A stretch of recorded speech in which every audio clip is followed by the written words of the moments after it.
We've got some really great information to share with you today and some very special guests. I'm going to go ahead and hopefully everyone can see the screen and hear us. If you have any questions throughout the presentation, please do send those to the chat. Krista will be answering those in real time, and anything that needs additional explanation, we'll be sure to email with you a deeper answer for you. So I'm happy to have everyone, and let's go ahead and look at here we are. So I'm Kelly, and I've emailed, I think, with just about everyone that's on the call. And then we have as well my partner in RaceQuest, Krista Baker. And we have our special guest presenter today, someone that really doesn't need an introduction. I'll do my best. It's Laura Siddall, affectionately known as Sid, and absolutely a Roth expert. And more details on that as we go through the program. So today on our agenda, we're going to keep it as concise as possible. Just know as an overview that the tour guidebooks are now approved and completed, and those will go out to everyone next week along with your final travel documents. This will have all of your hotel information, your shuttle times, your flights, any arrangements that you've made that are special. We'll have we'll have that for you. So we'll do basically, we'll kick it off with our arrival in Munich. We'll do a tour itinerary review. We'll talk about race day because it really is amazing. And the way that we do this on the Challenge Roth tour is if I had $1 for every person that came up to me on race day and said, how do I get on that bus? It's an amazing experience for spectators and athletes. And there's a lot that we do behind the scenes to make special arrangements so that we just glide through. It's a 275,000 spectators. It is like Germany's Super Bowl, live television coverage all day throughout Germany, and a closed bike course. So you can imagine the logistics involved in pulling this together for over 600 athletes and spectators on the tour. So we'll give you the overview of that. We'll talk about race day, and then we'll have Sid, our special guest, talk about the race course. And that's going to be some excellent information and insights from a professional athlete who's raced this event 10 times as a pro and has finished multiple times on the podium. So I don't think you could have anybody more appropriate to share with us today her insights. And at the end, we'll take your questions. Again, if you have questions and you already know what those are, please go ahead and type those into the chat for Krista, and she will answer those as we go along. And also we'll feed those to Sid at the end and make sure that we get you the information that you need. Okay. So let's talk about the first place that you will encounter the Challenge Roth Tour will be at Munich Airport. This feels like a second home. This will be my 13th summer in Germany to go to Munich Airport. So, and Krista's as well. It's a fabulous airport. It's very simple. Terminal 1 and Terminal 2. Our motor coaches will be stationed at Terminal 2. It's much easier for them to get in and out. So that's why we chose Terminal 2 as our meetup point. When you land, you'll go through customs. You will go through their new entry-exit system. You'll gather your luggage, your bike, and then meet us at the Terminal 2 arrivals area inside the terminal. If you're at Terminal 1, you're going to want to make your way through the courtyard / beer garden. It's beautiful in terms of this is the canopy. It's really awesome, but you want to go to the sign that says Terminal 2 and make your way over there. And when you get there, our greeters will be there for you. You're going to be looking for people that are dressed head to toe in Challenge Roth red. You really can't miss these folks, and they're so enthusiastic and happy to see you. They'll be looking for you and tracking your flights and watching for any delays and helping smooth the way for you. If you want to, you can meet, there's Alistair and Donna. and they will be your two of your greeters there. And they'll look after your luggage and your bike. If you want to go get a coffee, if you want to go to the restroom, if you want to walk around, if you want to go to the grocery store, which is located right there at Terminal 2 and pick up snacks for the week, you can do that. But Donna and Al will be looking after you, and they'll direct you where to go when it's time to catch the shuttles. Shuttles always go off at 9, 1, and 5. And um, we do sometimes add an extra shuttle or two if we need to. So, sorry about that. Let's see. So we definitely want to make sure that everybody has all the information as far as arrival at Munich. Again, that'll all be listed in your travel documents as well. So, all right. So let's get into the itinerary. Really, everything kicks off. Just to give you a bit of a preview, your staff of over 20 people for Challenge Roth Tours, we will be arriving in Germany on the Saturday prior to the tour to get everything prepared for you. If you are shipping your bike ahead with Luggage Forward or some other bike shipping service, we will check on it and make sure that that's where it needs to be. They have all the hotels have a secured area to receive your bikes. So if you're using that service, it's really handy. If you're on our Pro Bike service, chances are good your bike will already be built for you when you arrive from our two bike mechanics that travel with us. So everyone gets in for the 7-night tour on Tuesday, June 30th. And again, Munich Airport, that day is free for you to just rest, recover, explore. One of our biggest tips for everyone is to get in the sunshine, get in the outdoors, walk around, try to get on their time as quickly as you can. It will help you try to stay awake, try not to go to napping or go to bed early, try to just hang in there if you can that first day, and it will ease your jet lag much faster. If you struggle with jet lag or something like that we have in the past, there's a solution for it actually now called FlyKit. You can find out about FlyKit from our website. We tried this individually last summer and it was amazing. It helped, it worked, and it's proven. And so we never tell you about something unless we've done this ourselves. And so believe strongly in FlyKit. That's a great jet lag aid. So you have that evening to recover. Wednesday morning, we kick it off with a very easy group run.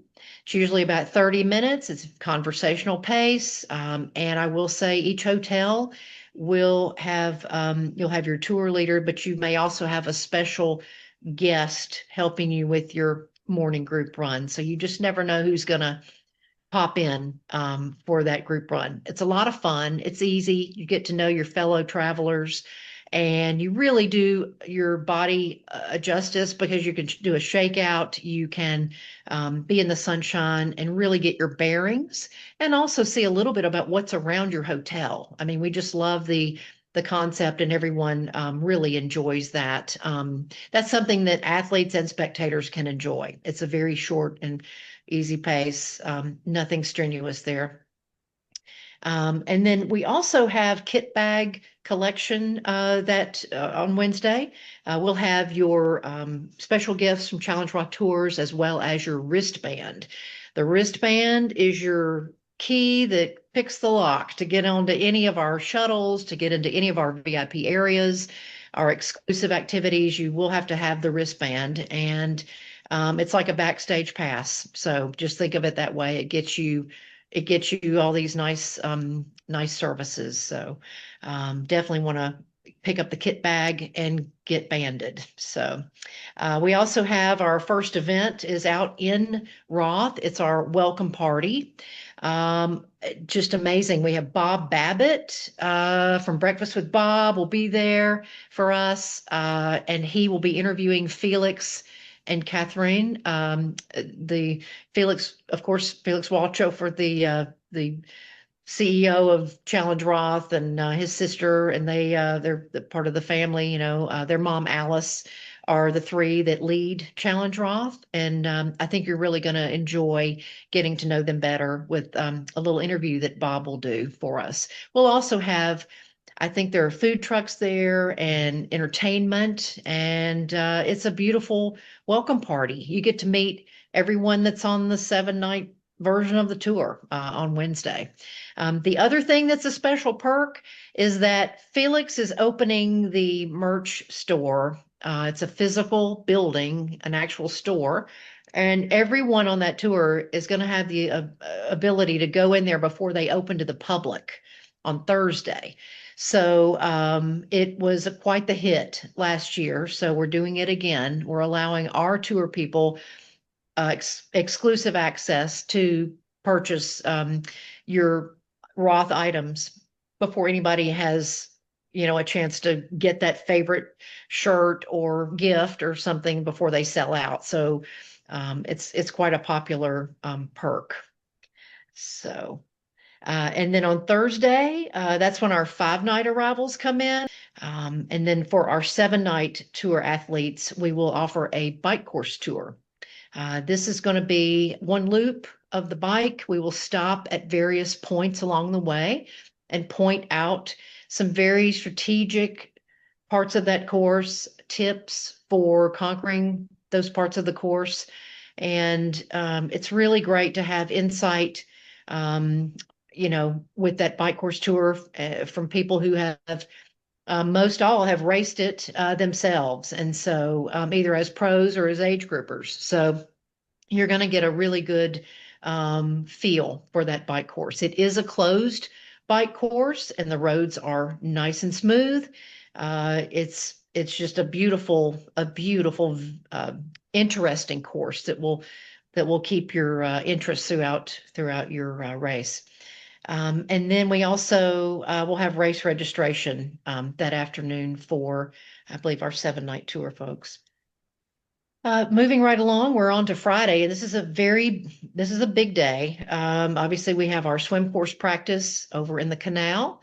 You'll have the opportunity to get a feel for it. There's also a pasta party in Roth that evening. We do provide shuttle transfers from Nuremberg. For those of you staying in Nuremberg, we'll get you to and from. There's Expo. There's a lot going on. It's a lot of energy. It's a busy day, but we also find that to be a day where everyone can take care of business so that Saturday you can be more calm and get into pre-race mode. Saturday, as I mentioned, it's a big day for your Challenge Roth Tours team. It's an easier day for you guys. What we're going to do is collect everyone's bike in the morning at your hotel. We will transport these over to our own exclusive staging area at transition. And then later in the morning, we will transfer everyone to that position. And you will bring your helmet with you. You'll walk your bike in. We'll be very specific about what needs to be stickers, where they go, what do you bring with you, how does it work? So we'll be there to help you, but we will do bike check-in and we'll try to get through that and the race briefing just as efficiently as we possibly can with the goal of getting you back to your hotel early afternoon so that you have the opportunity to get your feet up and hydrate and, take care of yourself and get to bed early and have those burdens taken off your list. So we want everyone to really rest up on Saturday. Sunday, of course, is race day. I mean, it doesn't get any bigger. As I said, 275,000 spectators, can't be wrong. And it's just an amazing day. Your breakfast, I will say the hotels do an incredible job. They know our athletes and spectators well. Many years we've worked with all the hotels. They order extra. We have an incredible breakfast at 3:30 that opens up at each hotel. And then we will be on our way over to the race to the swim start. One of the best parts about that swim start is that we make special arrangements with the police in Hippelstein and Roth. And when you see traffic, it's really okay because they're going to wave our buses to the front. So we get to go to the front, we go right to the swim, we drop you off as close as possible. Your tour leaders will walk you down to the swim start, and we're ready to start the race. Monday, we have an award ceremony in Roth. We do offer transportation for Nuremberg athletes and guests to go to and from that. This is also the day when we do our bike and bag return. While you're enjoying post-race celebration, our team is allowed into T2, and we collect 400 bikes, 800 gear bags, and we transport those to 6 hotels. So typically by late morning, midday, we have everything delivered to you. That means when you finish your race, you don't have to think about your bike anymore, or that seat. You could just hand it off and you're done. You don't have to schlep back over to T2 to try to retrieve things in a, when you're tired. So we do that for you overnight magically. And so those things are returned to you on Monday. And we're happy to do that for you. Tuesday, of course, we're running those shuttles back to Munich.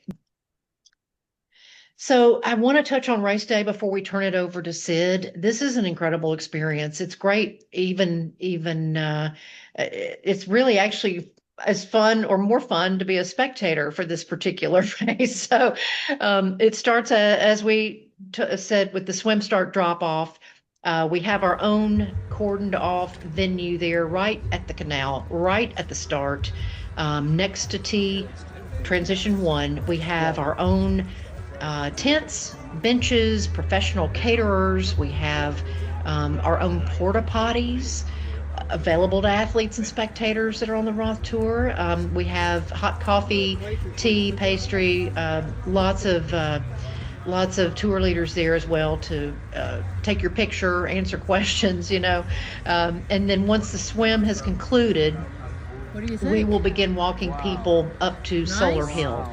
It's about Nice a place to view the 30-minute race, yeah. casual walk, for most people, 25 minutes maybe up there. We take you to the middle portion of the hill, midway up the hill. And this is something you will, as we approach Solar, you'll hear it before you see it. And it's about 50,000 people on that hill for that distance there. But we take you midway up. And again, we have VIP set up there for you. Show your wristband, and you're going to get the hospitality that we love to put on up there. Bathrooms, tinted, cold drinks, which is great. So our tour leaders will take care of you there. And then at about midday or so, we start walking people down the hill where our air-conditioned motor coaches are waiting for you to take you straight to Roth to see the run action. So we have rented out an entire pub we call it the hot corner. It's the Red Bull corner. It's where we see you multiple times. And we've got there's a pizza place there. There's music. It's wild. It's a great place to watch the race, and it's a fun venue. It's also very close to the finisher stadium. So at your leisure, you can walk over to the stadium and see what's going on there with the pros finishing, mid-afternoon, and then come back to the pub, and hang out. So it's really, really great. The finisher stadium is just spectacular. There are no words. If you do want to see the laser light show extravaganza, I would recommend getting in there by 8 p.m. And then they're going to party like it's unbelievable until almost midnight. So it's really fantastic. I like to say that a party was going on, but a triathlon broke out. So I mean, it really does feel that way. And then for your convenience, those of you staying in Nuremberg, we do offer the shuttles that will be going from Roth to Nuremberg starting at 7 p.m. They run every 30 minutes. And so that's very convenient. When you've done your race, you finished up, you're ready to go home, you can just go to our meetup point and we'll take you to the hotel. So those of you staying in Roth at the Dormero, you're only a few blocks, right, Krista, from the Finisher Stadium to the hotel. So you'll just walk a few blocks and you're home. So it's a really good system. And then on Monday, that's when there's Krista holding a seat of I don't know what's Questionable seat. a questionable seat on Monday, and we return your bikes and your bags to the hotel, of course, as we mentioned earlier. So we also make a round over at Lost and Found. So don't panic. As tour leaders, we have your back, whatever. We've heard it all, we've seen it all. There's nothing that we can't help you, with. If you have any issue, just find your tour leaders and we'll do everything we can to help you. So, to our special guest, what a pleasure, what a treat. It's awesome to welcome back Laura Siddall. Sid is here and she is going to give you a tutorial on this race course. And it's absolutely, I'm just going to let her take the lead and follow along with my slides here. And then she'll take your questions as well at the end of her presentation. So take it away, Sid. Awesome. Thank you. Yeah, hi guys. I know a lot of you, I'm sure on a Saturday afternoon, I can't see many of people on camera apart from Kelly and Krista, and I see their faces regularly. So if you want to take yourself off camera, I'd love to see you. It's always nice to engage and see who's going to be racing. I'm just going to go through the course, so swim, bike, run, and also transitions. As Krista said, if you have any questions, please put them in the chat, and we'll try and get to them at the end. I want to make sure you are getting as much information out of this call as possible. This is for you guys and your benefit. So swim is probably one of the easiest swims in the sport. It's in the canal. It's a fairly straightforward. You go down, from the start, you go right first or south, following the buoy line under the bridge at the far end, come back all the way, and then you actually pass the start and the finish area, go back under another bridge. You can see that at the top. U-turn again before you come out to the finish. You're always close to the side, so there's no worries there. You can always swim to the side if you've got any fears or concerns. I think they have markers. I think it's every 200 meters on the banks of the canal, so you can kind of see where you are on the course. Although it's pretty straight, there is a slight curve in the canal. And so when you are on your way back after the first turn buoy, you can cut the corner a little bit rather than following the buoy line around the bend. So depending where you are in the swim, you might be in a great pack. That might be quicker, but just be conscious you can cut a little bit of that corner off. So temperature-wise, I was trying to find out from the Roth team what the temperature is looking like, and I haven't been able to. It is normally a wetsuit swim for the pros. However, last year was it normally is a wetsuit swim for the age groupers. However, last year was the first year in the race's history that it was a non-wetsuit swim for everybody, so age groupers and the professionals. I don't know what the water temperature is like. It is a canal system and they do have gates. So if the water temperature is borderline, they can flush through cooler temperature water to bring it down. But that only brings it down, like half a degree or so. And depending obviously on water levels as well, they don't want to do huge amounts of flushes. So I said last year it was pretty warm and it was a non-wetsuit swim for everybody. They will do their best, I'm sure, to make it a wetsuit swim for age groupers, but just be prepared for both scenarios. And I think that's it. And the swim start, I think you saw some pictures. It's one of the most magical swim starts, I think, in any race. Because of the canal, because of the compactness, like the crowds are over the bridge, they're all down the walls, the banks of the canal. you'll see on like as you're looking down on this view you have on screen on the left hand side, there's a field, it's full of hot air balloons, and when the cannon goes for the professional men to start, they all lift off. It is a cannon firing, or it has been in previous years, for every wave start. So just be prepared for that because it scares the shit out of me every time if you're spectating. Like, you know, it's going to happen. You know, there's these like hundreds of waves going off at whatever minute gaps. But because it's a cannon, it still seems to be a big fright.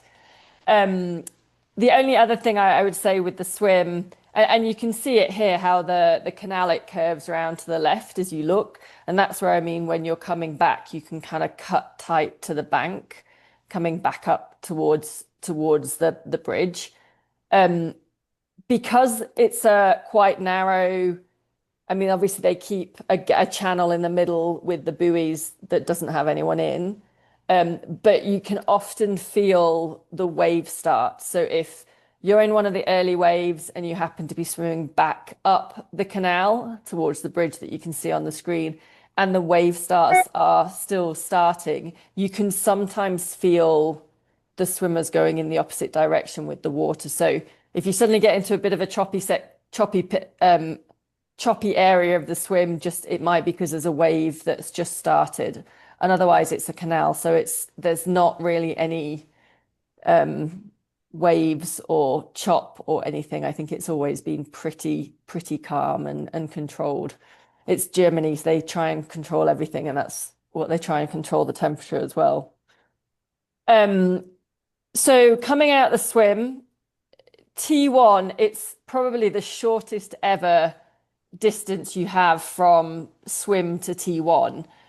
You'll exit the water and literally your bags are lining up on the ground straight away. And then you'll pick up your bag by number, run into the change tent. I think now, because I got it wrong in the past, they do have separate change tents for men and women. They didn't used to. And I told a poor woman at the swim practice one day, because the Germans and the European, like you'll notice that the swim practice, they will just strip off and change on the banks of the canal. So don't be surprised if you turn around on swim practice day and you get a face full of nakedness. It's what they do in Europe. And I did tell this poor woman, I said, don't worry, they have separate change tents on race day. And I came out the water on race day and ran into the tent and realized that it was all one big tent. And I was like, oh, well, she'll find out in a minute. But I think now they do have a male and a female.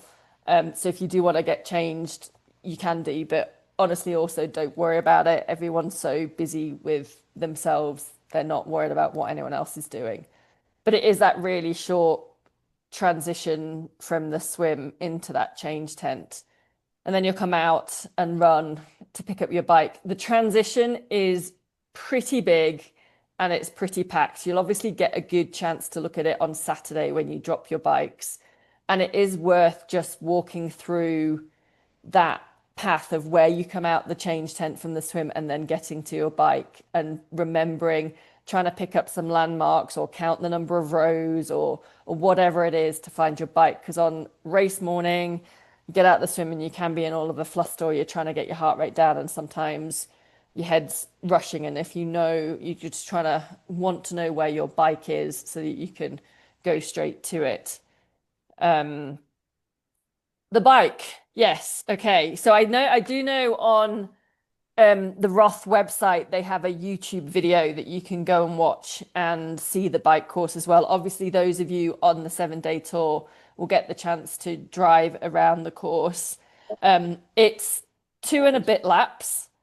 So you do two complete laps, and then at the 3rd lap, you take a right-hand turn, and it's a short about 10K to T2. So I will say, just make sure you have done 2 full laps before you take that turn to T2. You do not want to get to T2 one on lap 1 or at the start and realize and then have to retrace your steps.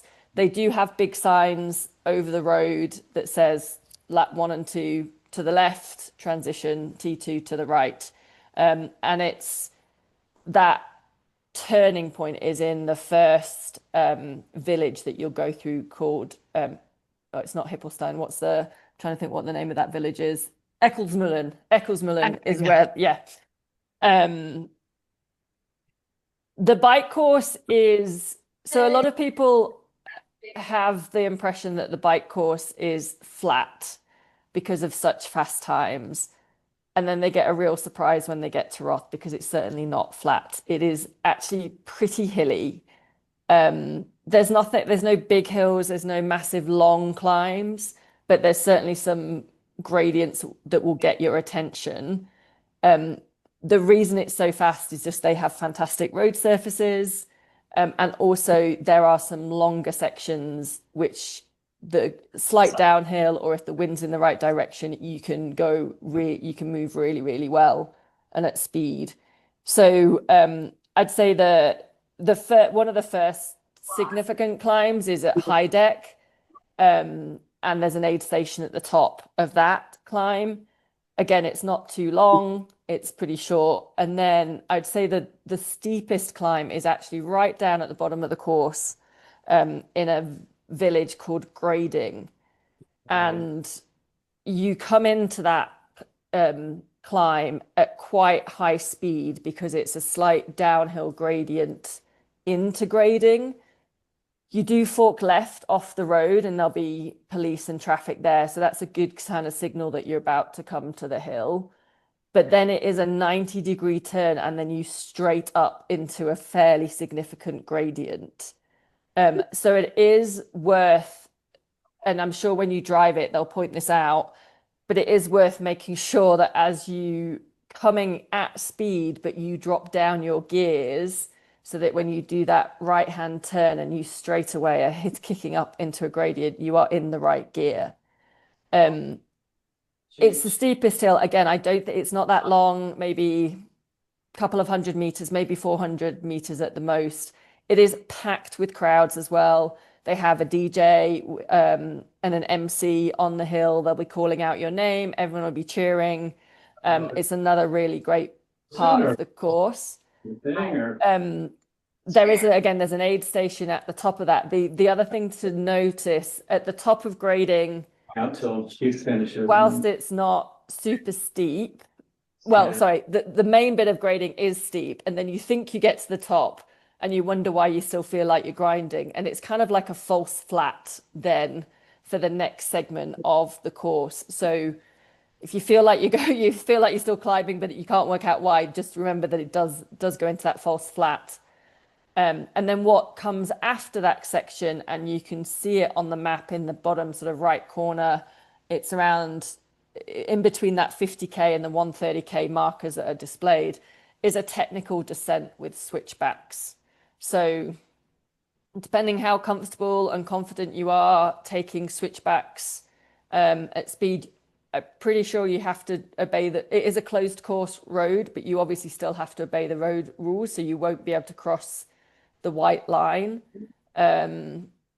Take that at your own speed, whatever you are comfortable at. I'm sure there'll be people sort of going fast around it, but make sure you control that at what you're comfortable. But that is the only real technical part of the course on the descent.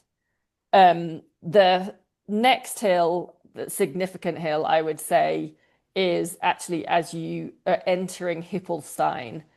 And again, there's lots of people that line that hill.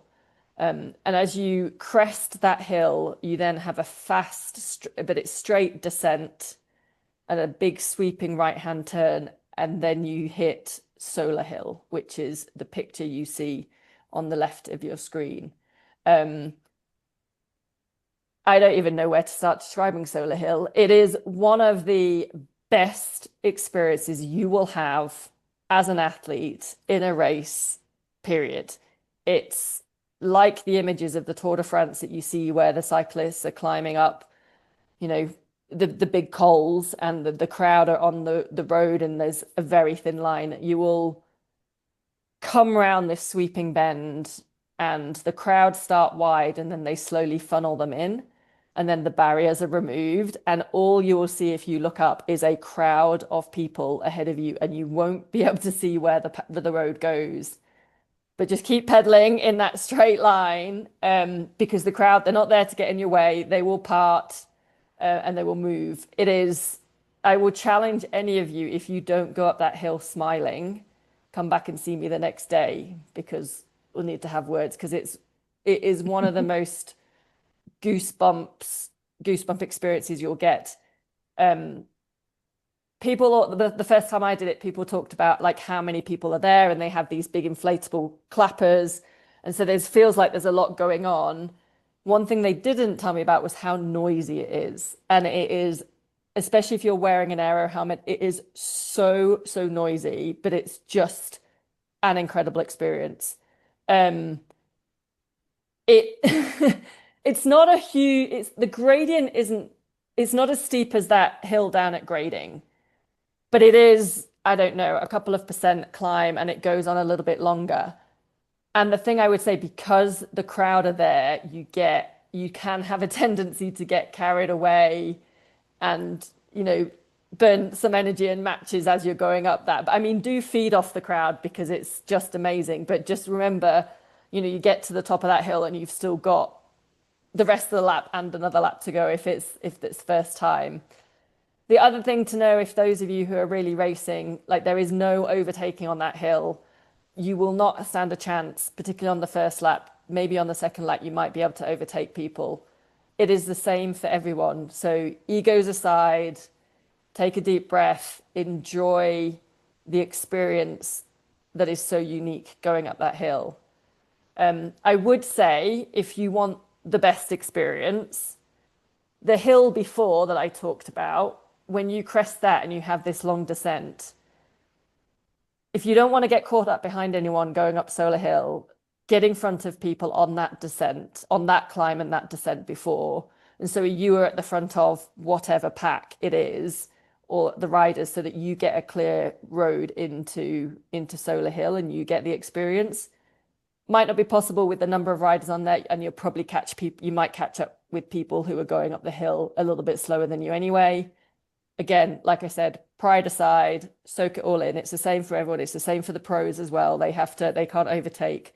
There's obviously, you don't have to stay at your 12 meters drafting when you're going up that hill. So they don't obviously look at that bit.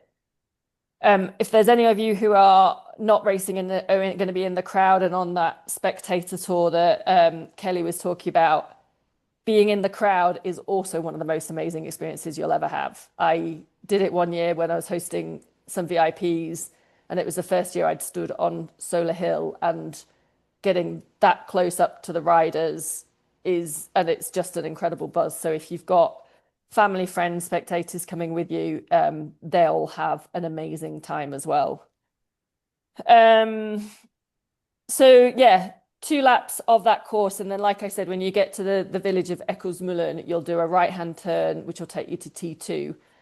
It's about 8 miles, 10K, I think, from that turn to T2. It's a little bit of a bit of a false flat, but then there is a descent into T2, so that can be quite fast. So just be, again, aware of that if you're taking unclipping shoes and things like that. I think one thing to say is that they don't have bike handlers anymore for athletes. So used to be amazing. As you got into T2, the volunteers would take your bikes. I don't think that's the case anymore. So, which is, I guess, like most races, you have to take your own bike and racket. But then the bags will all be laid out in a similar fashion to they were in the swim, and you grab your bag and go into the change tent. So onto the run. I guess you'd technically call it's one big loop, but it's really easy to break it down into segments. And it's definitely worth doing that, I think, in terms of how you approach your race. So the first bit from T2 is probably out to the canal, and that's where you can see on the map it says the Anderlander, which is the landing, and that's a massive party zone. So you'll go through VIP spectator areas. I can't remember. There's normally like one of the sponsors has a big, there'll be music blaring, there'll be loads of crowd there. And that's probably the first section to just from T2 to there, settle into your pace. It's a little bit rolling getting out to the landing. You'll go through some trees though, so there's a bit of shade. And then you'll hit the landing and you'll hit the canal and you turn right and you go south first. It's a huge segment. It's about half of the marathon is on the canal and it's flat, crushed gravel type surface.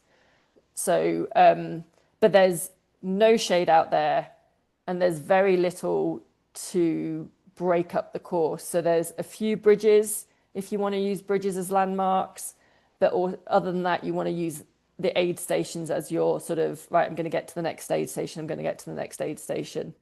But it's really great. The fans, the volunteers at the aid stations are fantastic.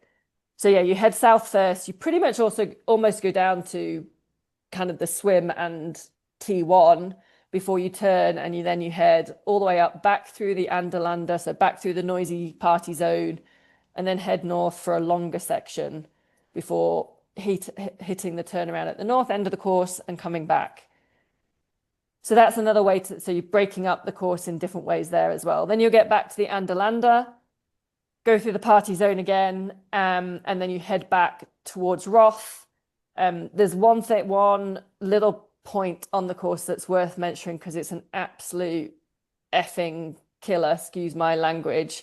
You don't do it on the way out as you go through the trees in the woods, but it's on the way back. And if you, on the map, if you see where the marker of T2 is, if you go above there, you can see a very little dog leg on the run course.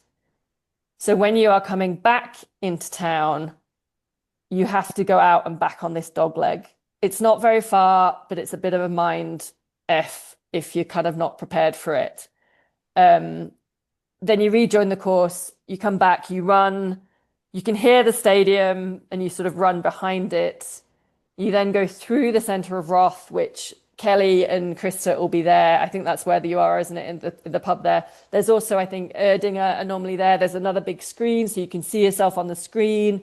It's kind of twisty-turny. It is cobbly in places. Aid station as well. But again, a great buzz, a great vibe. And then you'll leave Roth and you do the last or the back half of the marathon out to Buchenbach. Quite a lot of people find this section difficult. It's more rolling, so bigger hills. It's nothing massive again, but it is bigger rolling hills. And obviously when they come in the last 10K of a marathon, they always seem like Mount Everest rather than the gradient that they are. It is a quieter section at first, but it is through trees and there is some shade. So it is quite a nice run. It is a really nice run to actually do. And then the turnaround is in Buchenbach, and that's like another solar hill. They'll have a DJ there. They have people in fancy dress, costumes. You run round like the village pond. I think that's where the Hoka hotspot is as well. So you run that, so you can get your last bit of energy from the crowd, and then you know that you're in your last sort of 5, 6, 7K back to the finish. So you retrace your steps again through that sort of wooded section with the rolling hills, retrace your steps through the crowd in Roth, through the center, up the cobbles, and then you sort of head back almost towards T2 before you can do that right-hand turn to the finish. And then what can I say about the finish? It is like the start, like Solar Hill. It is one of the most unique finishes you will have again in a race.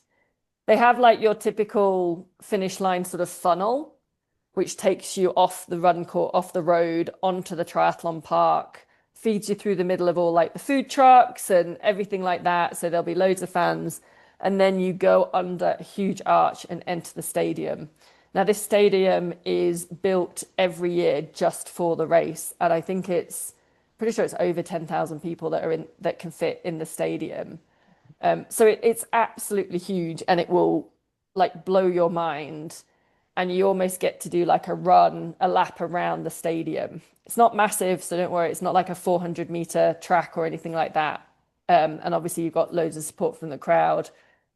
Depending what time of day or night you arrive as well, I'd say the later you arrive, the more fun you have because it's like darker. They'll have flames flowing or flares going up. You'll have everyone with glow sticks. There'll be music pumping. They normally have a DJ. They'll have dancers. They have, oh, so much going on. And the crowd just gets bigger and bigger as the night goes on. So when you get to that finish line, and I am saying when you get there and hoping that everybody does get there, regardless of what kind of day you have had, just soak up that atmosphere. And I'll say it at the start, at the start of the day as well, when you're in waiting for your start to happen down at the canal, just like look around you and soak it all in because it is an incredible race. And the same when you get to that finish line, you've made it all those kilometers, all those miles through those ups and downs that you're likely to have, and just really try and take it in and appreciate it because it is an incredible, incredible atmosphere.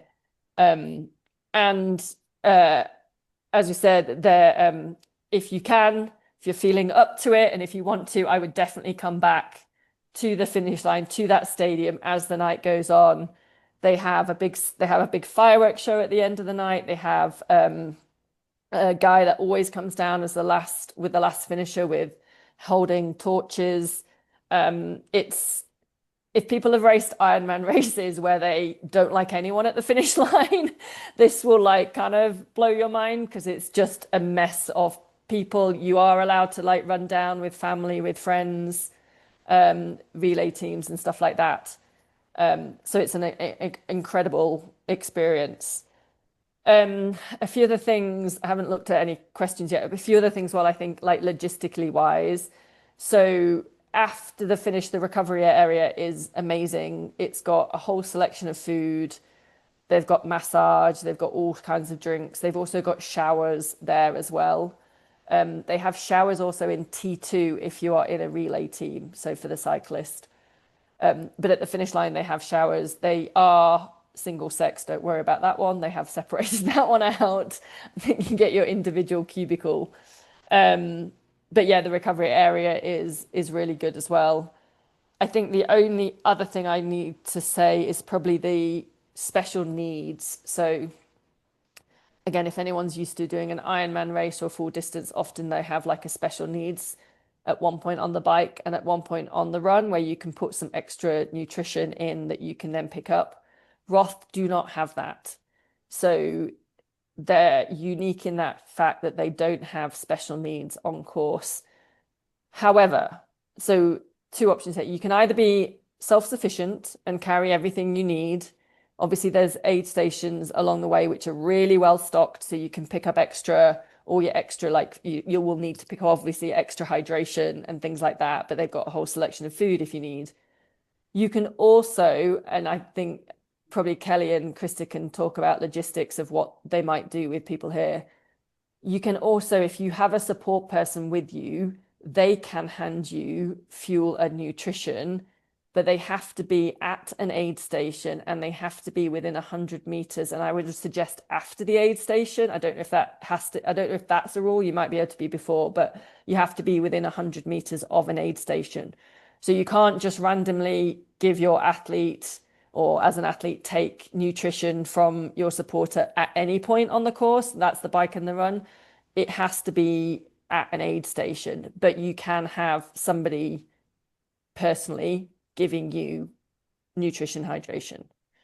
Can I jump in real quick? Yeah. So a prime example of this would be at the top of Solar. There is a very popular aid station. Once you crest Solar, you can go 100 meters beyond that and you can see your person at the very top and you can switch bottles, hand them new bottles, whatever special things that they need. That is one opportunity to try to catch them there. That's probably the best place to try to catch them, is up beyond Solar. But yeah, it's legal, but it's so well stocked. It's just so, I mean, it's really well run and well organized. So I don't think you'll lack for hydration, or nutrition. That's right. No, they're pretty good. a couple of other things which I'm sure the team will go through with you anyway. So when you drop your bike, so this is going back to pre-race, when you rack your bike on Saturday, you have to take your bike and run bags. Now, Roth do it slightly differently. The red bag is your bike bag, and the blue bag is your run bag. And don't worry, all this information will be with your in your race information when you register and everything. So you don't need to worry. But you have to take, so there's, if you hadn't worked it out, it's a split transition, it's a split start and finish race. But when you rack your bike on Saturday, you take all your stuff with you to rack your bike. You drop your swim to bike bag in where your number is, and you do have access to that on race morning. So you have to drop it. You can drop a bag, but you do have access to it on race morning. You then drop your bike to run bag, your T2 bag. You give that to the volunteers who will be at bike racking. They put it on a truck and they take it to T2. You have to drop that on Saturday, the day before. You do not have access to that bag on race morning. But as I said, the layout is the same. T1 to T2, the bags will be lined up with number markers. And also, as you come through, the volunteers are pretty good at spotting your number, or they'll ask you for the number and they'll call it out to somebody. And so somebody's probably going to hand you your bag anyway. There's one other thing I was going to say about that, and I can't remember. Oh, helmets. Yes. Germany, sometimes different races have different rules. You have to check your helmet in on Saturday when you check your bike, and you have to leave it there overnight. I think that's still the rule. They will check your helmet at bike racking, so make sure it's with you, and I'm pretty sure they make you leave it there overnight. On leaving transition, once you've dropped your bike, you will then pick up your, actually, I think you get it on the way in, but when you rack your bike, you then get your timing chip. So don't worry if it's not in the race pack before then. I think that's most things logistically and about the course. I don't know if anyone's got any questions, or if Kelly, Christopher, I've missed anything or need to clarify anything. Yeah, I think the best way, if you have a question, pop that in the chat. And if we conclude today and you think, oh, I forgot to ask, just send an email. And what we can do is we can connect you with Sid, Yep. if it's something technical, of course, about the race. Yep. And Sid is, basing in Boulder these days. And she's also wears many hats, but one is as a coach, advisor, for triathlon. So if you, want to talk to her about that as well, she's available. So we're very, very lucky to have her as a resource for you, and we're just really grateful that she could join us again today and share. And she'll be in Roth this year, right? Is that right? Yes. Yep. I'll be there. Yep. Not racing, but there. Yep. Yep. And so did we have questions, Krista? Did you say? Chris has answered it. I'll just follow on. So Eric, yes, there's morning clothes bag. You will leave that, you'll deposit that on the banks of the canal. Again, on race morning, there'll be another truck, which is almost where you have to line up to get to the swim start anyway. It's all very compact on race morning in transition and the swim start. But there'll be a truck where you leave your morning clothes bag. They take that, and that will be in the recovery area at the end of the race. So you get straight away access to that. Whereas your transition bags, swim bike run, that's what the team will pick up for you the next day. Mm-hmm. I would also say that we often get a lot of questions about the stickers. What are all these stickers, and what goes where? They're very good with the detailed instructions. It could be a bit different from other races, but they're very particular about where they want those positioned, and how they want you to wear them, on the bike and the run. It's super tricky. Don't stress, but just know that you gotta do it right. Sid, did you want to talk about that a little bit? So I think I was reading, so you'll get the number tattoos, they need to go on both arms. So just be wary if you have a longer sleeve triathlon suit that you're wearing, put them on your lower arm. Often it comes off in the water or the swim or by the end of the race, but at least that they have to be on there at the start. I don't think they've changed it. And I'm looking at this picture on the screen at the moment. I'm pretty sure Roth, you have to wear your number on the bike as well. And they're quite big numbers. So make sure you've got your number belt with that, and that'll be in your T1 bag.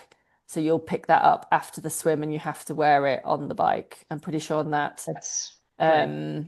Then all the standard, you'll have numbers on your helmet, you'll have numbers on your bike. Yeah, I think that's probably everything on that one. They're very thorough. Yeah. If we get this question a lot. What about in T1? Do I need to bring a bike pump? No, you don't. There's plenty of bike pumps. There are people walking around with them to offer them to you. We have our bike mechanics as well will be roaming around there if possible outside of T1. If you need help, they'll be there. Yeah. And I would say this, even if you're not on the pro bike service plan with us, our mechanics, if you have a bike emergency, by all means, go to your tour leader, and we'll get you some help. We'll get you help. And that's something that this is part of why you're on the tour, is because you want to make this as stress-free as possible. So just another service that we can provide to you. Yeah. And they also have obviously the race mechanics in transition on race morning, and they're great. There's loads of pumps, like Kelly said. Another thing not to panic too much about, it's probably one of the races where I actually think they get the number of portaloos correct. So there is, in transition, there is like a whole half a field of portaloos. So I don't think I've ever had an issue in Roth where I'm in that panic of having to queue. Like there might be one person in front of you. That's kind of it. I don't think I've had that panic of like going up. You need to be at race start. You need one more bathroom stop, and there's like 20 or 30 people in the queue, and you're having to sort of work out how to either politely ask to go to the front or just cross your legs, or if you're in your wetsuit, you're all right. But yeah, that is one thing. There are a lot of portaloos in transition on race morning, which I really personally value, because I always have to do sort of several trips of nervous peeing. Well, do you see anything else? Anybody have any questions for Sid or for us? Kelly, can you hear me? I can. Is that Charlie? Yes. We do get to see our bikes race morning. Yes. Even though we check everything else in the day before and the bags, we do see our bikes on the morning. Okay. Yeah. And the other question I had, Kelly, just in terms of meeting a support person on Solar Hill, just with the mob scene, is that still an okay place to try to connect with somebody? Well, you're going to go up to the very top, obviously, of Solar. And then once you get past Solar, right, Sid, it gets a little quiet. Yeah. So is that an easy place for a spectator to get to? So, Charlie, yeah. So at the bottom, like it's very much the scene you see on the screen, and it's amazing, actually. Often you can pick out faces in the crowd that you think you won't be able to. But as you get to the top, obviously that crowd thins out and the road also opens up again. And then there is maybe 100, 200 meters further on, there is an aid station on the right-hand side. So if you want aid from one of your support persons, they would go to the top, walk along to that aid station. The crowd has dispersed. You can definitely see people. And just in terms of logistics for where the spectators are and for them getting from point A to point B, that's a fairly easy place for them to get. Okay, cool. Thank you. Yeah. Krista often volunteers to run it up.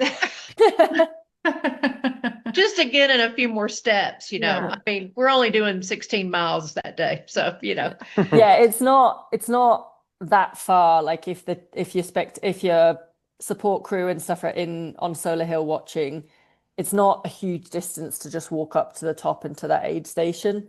And the crowd, like I said, the crowd is sort of thinned out at the top anyway.